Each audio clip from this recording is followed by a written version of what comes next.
Hello दोस्तों, स्वागत है आपका एग्ज़ाम फैक्ट तैयारी यूट्यूब चैनल में। दोस्तों आशा करते हैं आप सभी मस्त, ज़बरदस्त और शानदार होंगे। आज की इस क्लास में दोस्तों हम बात करने वाले हैं 8वां वेतन आयोग 2025 की। ठीक है, और इसमें आप सभी बहुत ही अच्छे तरीके से समझिए कि वेतन पर कैसे कितना असर रहने वाला है, और जो कर्मचारी हैं उनके लिए तो यह बहुत बड़ी खुशखबरी है दोस्तों। 1 जनवरी 2026 से केंद्र में लागू होगा नया वेतनमान, और जो अभी वर्तमान में विद्यार्थी हैं दोस्तों उनके लिए इससे अच्छा मोटिवेशन मेरे अकॉर्डिंग नहीं हो सकता है। तो आप सभी लग जाइए बहुत ही अच्छी तरीके से। आप चाहे किसी भी एग्ज़ाम की तैयारी कर रहे हों दोस्तों, एक दिमाग में एक चीज़ ही आपकी रहनी चाहिए कि 2025 में आपका श्योर सिलेक्शन हो जाए। ठीक है, जिस एग्ज़ाम की आप तैयारी कर रहे हों। ठीक, तो दोस्तों चलिए आगे बढ़ते हैं। आगे बढ़ने से पहले यदि आपने अभी तक हमारे चैनल को सब्सक्राइब नहीं किया है तो सबसे पहले आप सभी हमारे चैनल को सब्सक्राइब कर लें, साथ में बेल आइकन भी ऑन कर लें ताकि आने वाली हमारी सभी वीडियो का नोटिफिकेशन आप सभी तक पहुंचता रहे। लाइक कमेंट शेयर भी दोस्तों ज़रूर कर दें। तो चलिए हम लोग आगे कवर करते हैं। तो यहाँ पर आप सभी देख सकते हैं 8वां वेतन आयोग घोषित हो चुका है दोस्तों। 1 जनवरी 2026 से केंद्र में लागू होगा नया वेतनमान। सिफारिशें जो है इसी साल मिलने की संभावनाएं ज़्यादा हैं, और जो सरकारी सैलरी है वह है आपकी 38% बढ़ेगी, और जो पेंशन है वह है आपकी 34% बढ़ेगी दोस्तों। इसके बाद 1.15 करोड़ केंद्रीय कर्मचारी और पेंशनर को होगा फ़ायदा। ठीक है, इसके बाद जानिए वेतन पर कैसे कितना असर रहेगा। ठीक, इसके बाद न्यूनतम वेतन यदि आपकी अभी 18,000 रुपये थी तो ये बढ़कर अब आपकी 46,000 रुपये हो जाएगी दोस्तों। इससे बड़ी खुशखबरी और कुछ नहीं हो सकती है हर किसी स्टूडेंट के लिए और हर किसी कर्मचारी के लिए। और ग्रेच्युटी भी करीब 2.5 गुना तक बढ़ जाएगी। ठीक, इकोनॉमी में 2 लाख करोड़ रुपए आएंगे, खर्च क्षमता भी बढ़ेगी, अर्थव्यवस्था ऐसे बढ़ेगी, ये भी आपको बताया जाएगा। इस प्रकार से ये हमने हेडिंग कवर कर ली। इसके बाद उच्चतम वेतन में कितनी वृद्धि संभव है आपको ये भी बताया जाएगा। न्यूनतम वेतन ठीक है बढ़ने का गणित क्या है आपको ये भी बताया जाएगा इस क्लास में। ठीक है दोस्तों, इसके आगे पेंशन की राशि में कैसे बढ़ोतरी होगी ये भी समझिए आप लोग, और जो प्राइवेट जो जॉब वालों पर क्या असर रहेगा आपको ये भी समझना होगा। इसके अलावा आप लोग यहाँ पर देख सकते हैं 1947 से लेकर 2016 तक कब क्या होता रहा है आपको ये भी समझना चाहिए दोस्तों। तो बने रहिए आप हमारी इस क्लास में अंत तक, तभी आपको संपूर्ण जानकारी समझ में आएगी। ठीक है, तो चलिए दोस्तों हम लोग आगे कवर करते हैं। यहाँ पर आप सभी देख सकते हैं केंद्र सरकार ने आम बजट से पहले गुरुवार को सरकारी कर्मचारियों के हक में बड़ा फैसला लिया। प्रधानमंत्री नरेंद्र मोदी जी की अध्यक्षता में हुई कैबिनेट बैठक में सरकार ने 8वें वेतन आयोग के गठन को मंजूरी दी है। इससे 45 लाख केंद्रीय कर्मचारियों और 65 लाख पेंशनर्स कुल 1.15 करोड़ को फायदा होगा। 7वें वेतन आयोग का कार्यकाल 31 दिसंबर 2025 को ख़त्म होगा। 1 जनवरी 2026 से 8वें वेतन आयोग का कार्यकाल शुरू होगा। इसके आगे देखिए कैबिनेट के फैसलों की जानकारी देते हुए सूचना और प्रसारण मंत्री अश्विनी वैष्णव जी ने बताया कि यह सुनिश्चित करेंगे कि 7वें वेतन आयोग का कार्यकाल पूरा होने से पहले नए वेतन आयोग की सिफारिशें मिल जाएं। जी हाँ, इससे एक फ़ायदा और जल्दी स्पीड में हो जाएगा।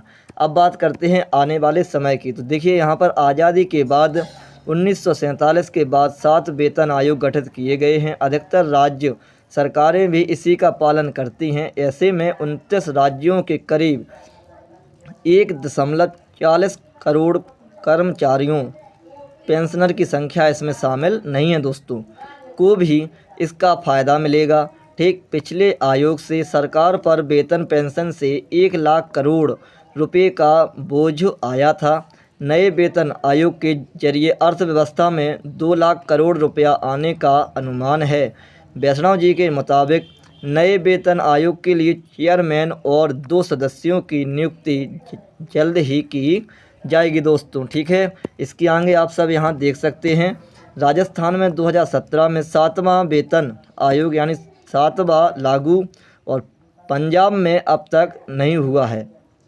ठीक है, हरियाणा, गुजरात, मध्य प्रदेश, छत्तीसगढ़, महाराष्ट्र में 7वां वेतनमान अलग अलग साल घोषित हुआ है। 2016 से लागू।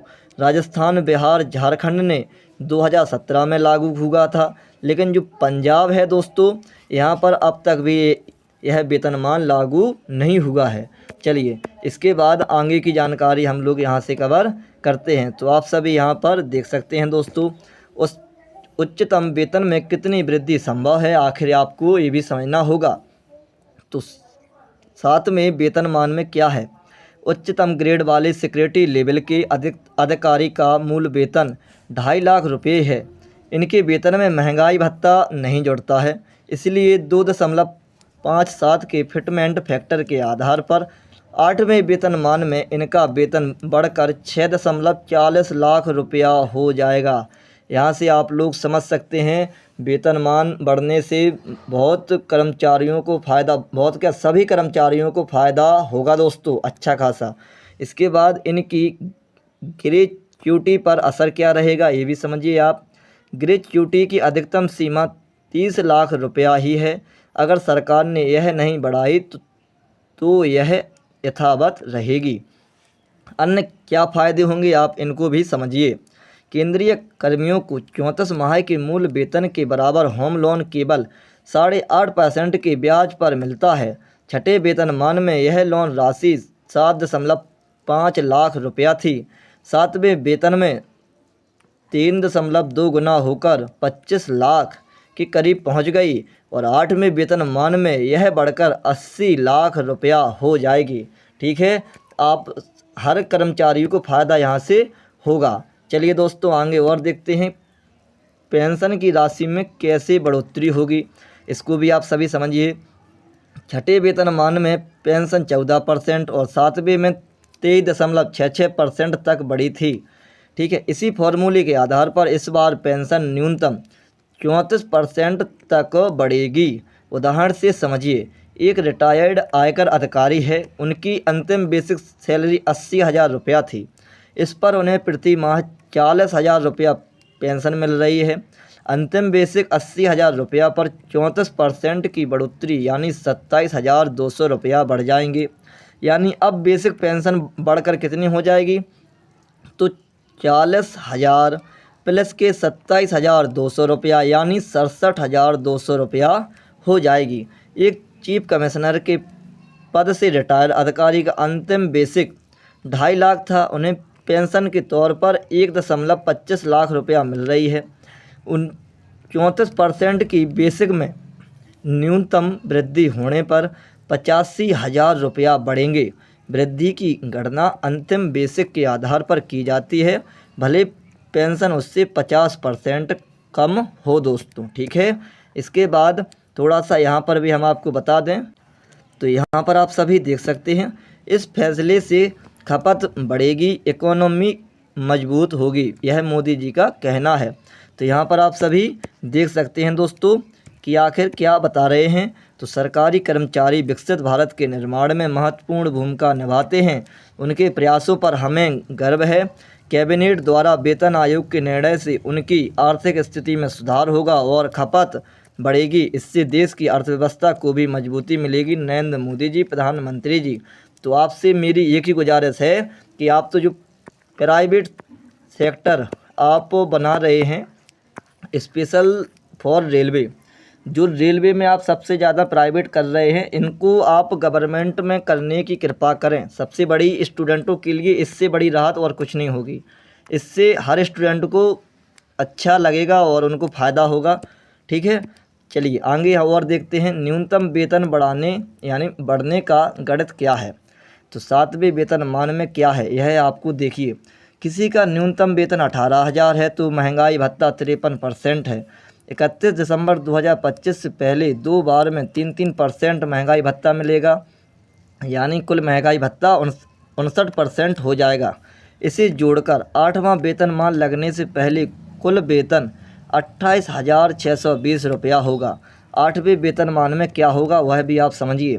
संभावित फिटमेंट फैक्टर 2.57 से 2.90 रहेगा, यानी वेतन में इतनी गुना की बढ़ोतरी होगी। 2.57 से गणना करें तो ठीक है, तो न्यूनतम वेतन 18,000 रुपया से बढ़कर और 46,260 रुपया हो जाएगा दोस्तों। ठीक है, यानी न्यूनतम वेतन 46,260 माइनस 28,620 बराबर 17,640 रुपया बढ़ेगा, यानी 38.13% की वृद्धि हो जाएगी।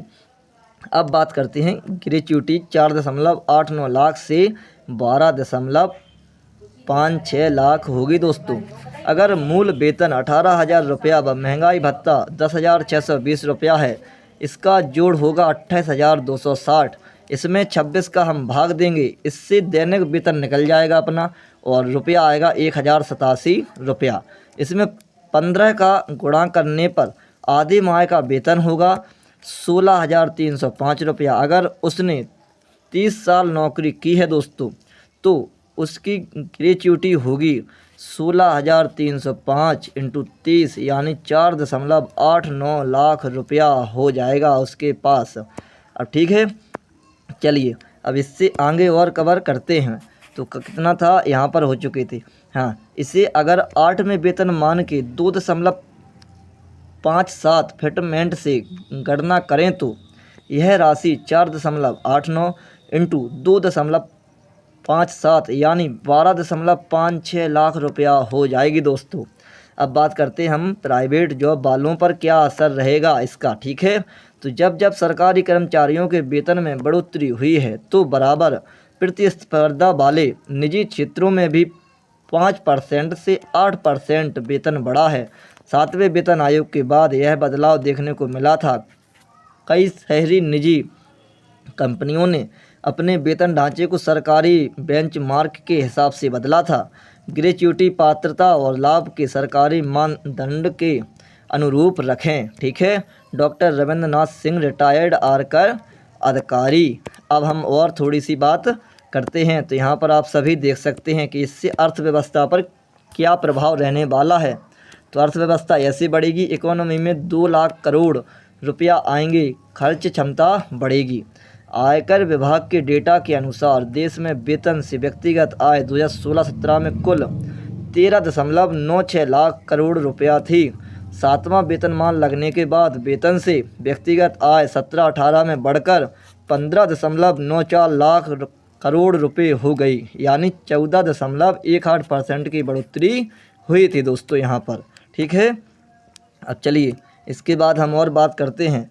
तो अर्थव्यवस्था, मांग और खपत दोनों बढ़ती हैं इससे। ठीक है, ईवाई इंडिया के मुख्य नीति सलाहकार DK श्रीवास्तव जी के अनुसार 1947 से अब तक आए 7 वेतनमान ने सरकारी खर्च तो बढ़ाए, पर लाखों लोगों की वित्तीय स्थिति भी सुधारी। 7वें वेतनमान में सरकारी खर्च 1 लाख करोड़ रुपया बढ़ा। इससे 2 बदलाव दिखे हैं। ठीक है दोस्तों, वह 2 बदलाव कौन से हैं आप यहाँ देख सकते हैं। तो यहाँ पर देखिए, पहला क्या है, पैसा या तो बैंक में जाता है या फिर बाज़ार में खर्च होता है।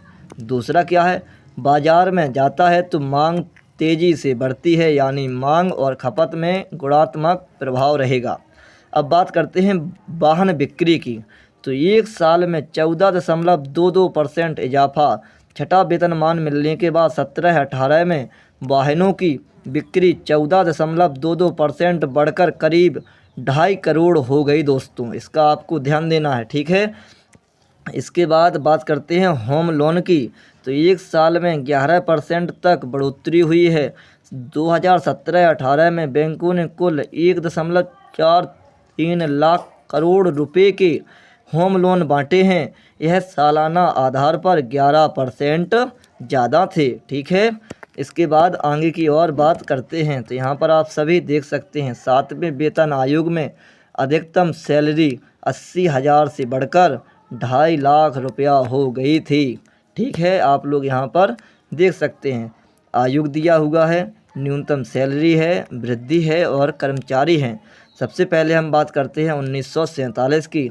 यहाँ पर न्यूनतम सैलरी कितनी थी? तो 55 रुपया थी। वृद्धि बिल्कुल भी नहीं हुई थी क्योंकि स्टार्टिंग थी। तो इसके बाद यहाँ पर कर्मचारियों की संख्या थी 15 लाख। बात करते हैं 1959 की। तो यहाँ पर 80 रुपया मिलते थे आपको। इसके बाद इसमें वृद्धि हुई 14% की। तो यहाँ पर कर्मचारियों की संख्या कितनी थी? 25 लाख थी।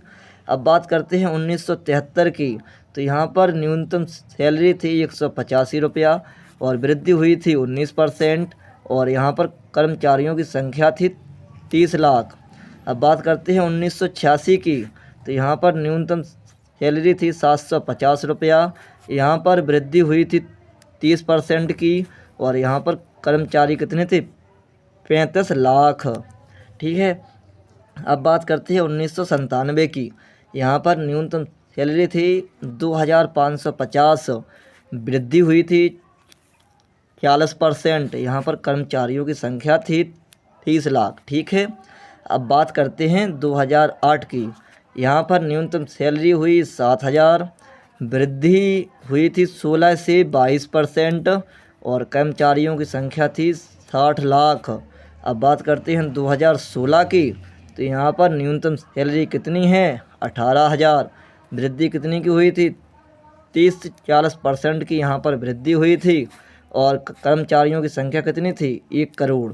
अब इसी प्रकार से ये जो 1 जनवरी 2026 में दोस्तों 8वां वेतनमान आना है, तो आप लोग समझ सकते हैं कि अब क्या हो रहा है। अब होगा धमाका। इसलिए जो स्टूडेंट लाइफ में है वह अपनी जी जान से मेहनत और लगा दीजिए और 2025 में एक जॉब सिक्योर कर लीजिए अपने लिए। ठीक है। आशा करते हैं आपको यह जानकारी बहुत ही अच्छी लगी होगी। इसी के साथ हम अपनी क्लास को विश्राम करते हैं। जय हिंद, जय भारत।